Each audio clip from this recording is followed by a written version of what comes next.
وما كانش عندي طموح ان انا اسافر ولا ان انا اعمل حاجه. بس ايه السبب بقى ان انا اتعلمتها؟ مش بيدرسونا انجليزي، يعني انت مش بتاخد انجليزي، لا ده انت بتاخد ماده معينه لها علاقه بالخدمه الاجتماعيه بالانجليزي. بص يا سيدي، السبب اللي يخليني اتكلم في موضوع زي ده ان انا عندي قناعه ان اكتر التجارب القابله للتكرار والتطبيق هي التجارب العاديه. التجارب اللي بتبقى ترندي مثلا، ولما حد بيسمعها بيتاثر بيها جدا وتقول عليها انها inspiring ومش عارف ايه. يعني الحاجات اللي زي كده غالبا بتفشل لو حاولت تجربها. يعني مثلا لو انت سمعت ان في واحد معين بدأ من الصفر وكان ما كملش تعليمه ومش عارف ايه، وفي خلال سنة ونص بقى مالتي مليونير، تمام ماشي يا سيدي، ربنا يبارك له، ممكن تحصل. بس غالبا لو حاولت تعمل اللي هو عمله كله ومشيت عليه خطوة بخطوة، معلش انا اسف جدا يعني، بس مش هتوصل اللي هو وصل له. لان الحاجات دي بتكون الى حد ما غير قابلة للتكرار. لو واحد قال لك والله انا في خلال سنتين اتعلمت، او سنة واحدة، وده في فيديو فعلا كده على اليوتيوب بيقول في ازاي اتعلمت 3 لغات في سنة واحدة، يعني ممكن انت راجل عبقري بقى يعني التنين، ولو ان انا اشك ان انت عملت كده اصلا. بس لو افترضنا الحاجات دي غير قابلة للتكرار، فافضل القصص اللي ممكن تكون مفيدة وممكن تفيدك انت شخصيا القصص اللي حقيقي تكون قصص عادية. واحد عادي اتعلم بشكل عادي وهكذا. طب ما هي كده مش هتكون قصة، لا بالعكس، هتلاقي فيها حاجات مفيدة جدا جدا سواء في مجال تعلم اللغة الإنجليزية، وهتكون برضو فيها شوية حاجات يعني inspiring، يعني احنا يعني ما فيناش غلابة للدرجة دي يعني. بس هقول لك ان فعلا القصة، طبعا قبل ما نحكي النهارده يكون حاجة اسمها prequel، يعني حاجات حصلت قبل الأحداث اللي المفترض تتحكي. عايز بس أعرفك أنا كنت إزاي في الإنجليزي.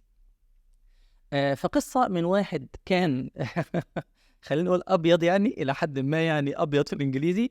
تمام، ولو إن أبيض ده مدح ليا، أنا كنت يعني أقل من كده بشويتين زي ما هيجي معانا بعد شوية. إلى شخص، مش هقول لك إن أنا نيرف ولا نيرف لايك، بس أقل حاجة هقول لك ان الحمد لله انا شغلي بالانجليزي، ويوميا بتعامل مع ناس اجانب واتكلم معهم الحمد لله، وبدرس الماده دي وبدي كورسات فيها. وبالمناسبه احنا في عندنا كورس قريب هنعمله باذن الله، ممكن تعدي على قناتنا على التليجرام، هسيب لك اللينك بتاعها تحت. طيب ازاي انا اتعلمت انجليزي؟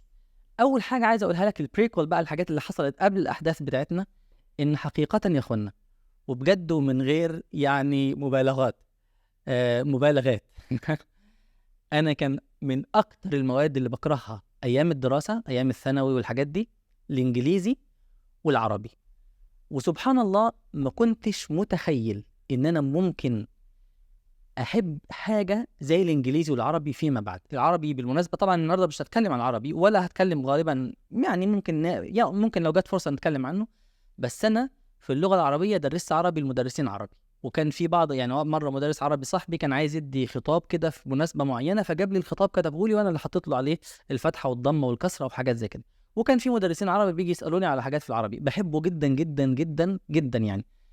والانجليزي مش بس بقيت، اللهم لك الحمد طبعا، يعني كل حاجه من فضل ربنا سبحانه وتعالى. وهقول لك العوامل واحكي لك القصه، والامور كلها بسيطه وسهله. بس فعلا انا كنت بكره الماده دي، ولذلك لما دخلت معهد خدمه اجتماعيه في بورسعيد، قلت الحمد لله نجوت من الانجليزي ومحدش بقى يجيب لي سيرته طول حياتي. ففوجئت ان انا كنت نجوت من العربي طبعا. احنا برضه قلت نجوت من العربي ومن الانجليزي. فمن العربي نجوت، لكن من الانجليزي للاسف فوجئت ان هم بيدرسوا لنا ماده بالانجليزي، مش بيدرسوا لنا انجليزي. يعني انت مش بتاخد انجليزي، لا ده انت بتاخد ماده معينه لها علاقه بالخدمه الاجتماعيه بالانجليزي. معلش انا اسف بقى ايه، استحملوني، يعني هتلاقي شويه حاجات يعني معلش الواحد ساعات بيندمج يعني. فانا قلت أنا طبعا كان دماغي ان خلاص دي الظاهر مقرره علينا في اول سنه ولا حاجه، وهتتلغي بعد كده ولا هيشيلوها ولا مش عارف ايه. فضلت معانا لغايه سنه رابعه. تمام. انا هو الموقف ده اللي هحكي لك عشان تعرف بس انا كنت فين، يعني انت تعرف بس تحطني في خريطه معينه ولا في تشارت معين عندك كده في دماغك، انا كان مستواي ايه. انا عايزك توصل بس للحته دي، تمام؟ بس ما تحكيهاش لحد، يعني لو شفتني في الحقيقه ما تقولهمش ده كان كذا. أم...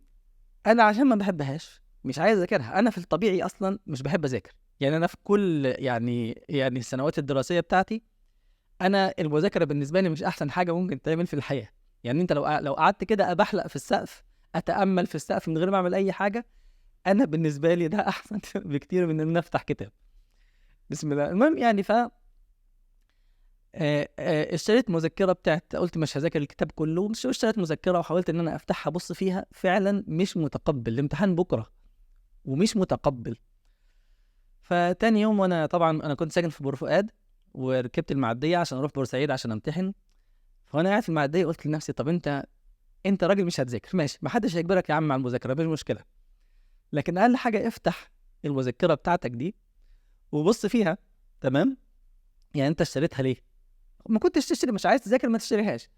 حلل بس القرش، بص يعني بص لك على كلمتين كده علشان يبقى الفلوس اللي انت دفعتها ما راحتش سودا. ففعلا فتحت المذكره ولقيت نفسي مش متقبل ان انا ايه. فقلت يا عم سهل على نفسك احفظ بس 6 كلمات، 6 كلمات، وروح في الامتحان يا عم حطهم زي ما هم 6 كلمات. 6 كلمات مش يعني خلاص مش هياخدوا منك حاجه يعني. فحفظت 6 كلمات ورحت الامتحان. ويعني طبعا من حسن حظي ان في كلمه منهم جت فعلا في الامتحان، بس جت في وسط الترجمه. يعني جابوا لنا قطعه كده ترجمه بالانجليزي، والله ما فاكر الترجمه من عربي انجليزي ولا انجليزي عربي، بس في النص كده الكلمه شفتها. طب اوصل لك ازاي؟ يعني انا عايز اترجم كل اللي قبلك وكل اللي بعدك، اقل حاجه كل اللي قبلك عشان اوصل لك. وطبعا يعني مش عارف. فطبعا طبعا يا اخوانا انا خلاص جالي قرار يعني، او يعني كده يعني اتحط في جوايا شعور ان خلاص اخوكم اخيب واحد في المعهد ده، ان لم يكن في بورسعيد، ان لم يكن في مصر، في الانجليزي. خلاص انا ماليش يا عم الحاج فيه، ماليش، هو بالعافيه. وطبعا كان يعني انا ما اعرفش طبعا الراجل اللي صحح ورقتي، ربنا يجزيه خير على اي حال. هو كان ايه الشعور لما بيشوف يعني، الله يعينهم طبعا، لان انا اشتغلت بعد كده مدرس وصححت اوراق وكده يعني. فاكيد حسيت في مره او مرتين بالشعور ده. زي ما قلت لكم، قلت خلاص الواحد كده في الضياع، واللغه دي خلاص احنا انا كان همي الوحيد طبعا، بالمناسبه انا كان همي الوحيد ان انا ما اسقطش، بس مش عايز اعيد السنه لان انا بكره التعليم في الاساس. فمش عاوز. وطبعا انا اسف طبعا للناس بتوع حبايبنا التعليم، وانا اقسم بالله مقتنع تماما باهميته، بس انا عن نفسي بتكلم، بحكي لك قصه مش هكدب عليك يعني. فطبعا قلت خلاص الواحد بقى اخيب واحد مثلا. بس بصراحه يعني برضه عشان ادافع عن نفسي شويه، خليني احكي لك الموقف ده. على فكره موقف رائع جدا جدا، والموقف ده مش راضي يعني ينمحي من ذاكرتي. ممكن اقول لك انا كنت تاني اخيب واحد في المعهد بتاعنا في الانجليزي. ليه؟ لان حصل قصادي موقف في الماده دي مش عارف انساه. وهو ان يعني كان الاختبار مكتوب، الدكتور كاتبه بايده طبعا، وده شيء غريب بالمناسبه. يعني احنا يا اخوانا اصلا بنكره الانجليزي ومش عايزين ندرسه، فانتوا درستوه لنا واديتونا، مش درستوا لنا انجليزي، لا ده انتوا اديتوا لنا ماده تانية بالانجليزي، اللي احنا يعني المفترض بقى انتوا متوقعين ان احنا جايين لكم ايه يعني ناس نيتيف مثلا داخلين المعهد، ده احنا ناس خدمه اجتماعيه يعني. يعني الحمد لله رب العالمين. وكمان في امتحانات العربي بتكتبوا العربي عادي بالكمبيوتر والالك وتطبعوا طباعه كويسه يعني. واحنا بالنسبه وفي امتحان الانجليزي مكتوب بخط الدكتور، طبعا عارفين خط الدكاتره يعني، خط الدكاتره ما شاء الله. طب ليه يعني ايه الهدف؟ فطبعا بدا العيال تزمزق وتقول يا اخوانا معلش احنا ما احناش عارفين الكلمه دي، مش عارف اقراها، والكلمه ايه يا اخوان. طبعا ايه اي تلكيكه بقى، يمكن ربنا يفرج من اي حته يعني وكده. اظن يعني لان اصل ما تقنعنيش ان انا لو في كلمه مش عارف اقراها لو حد جه قراها لي هنجح.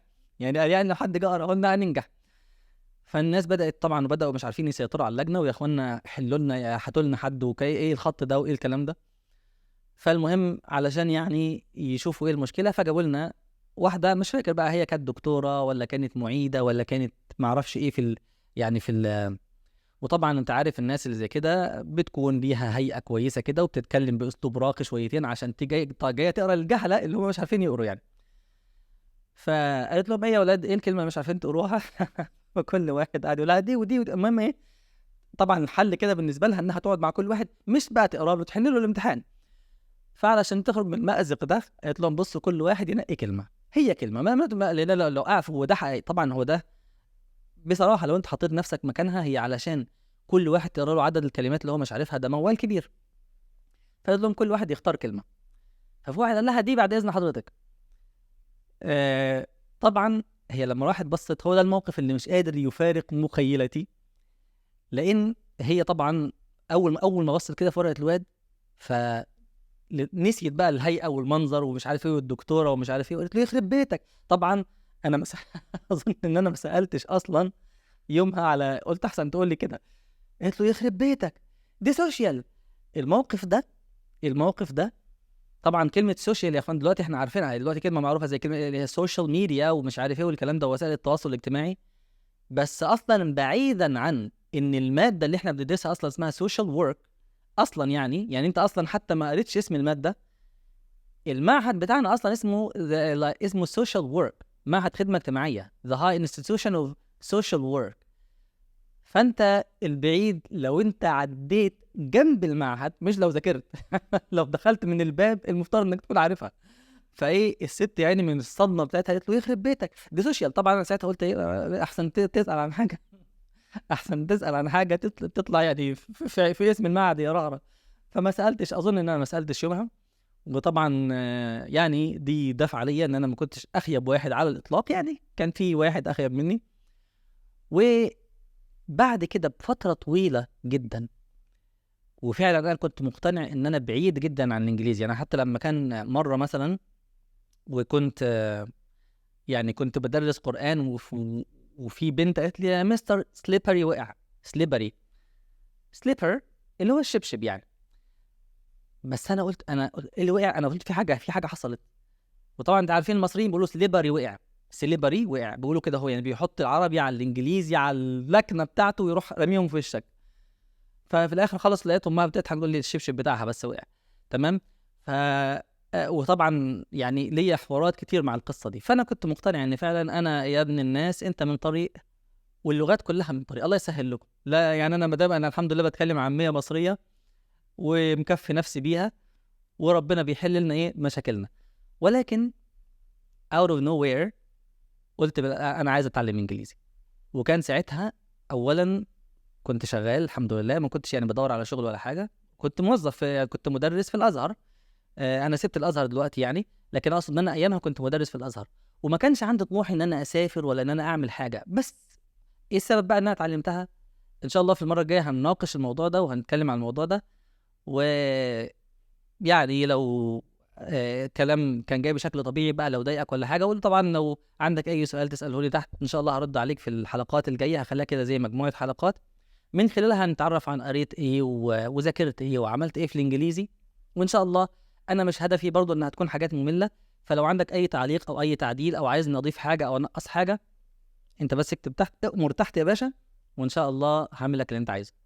اشوفكم بقى الفيديو الجاي. سبحانك اللهم وبحمدك، اشهد ان لا اله الا انت، استغفرك واتوب اليك.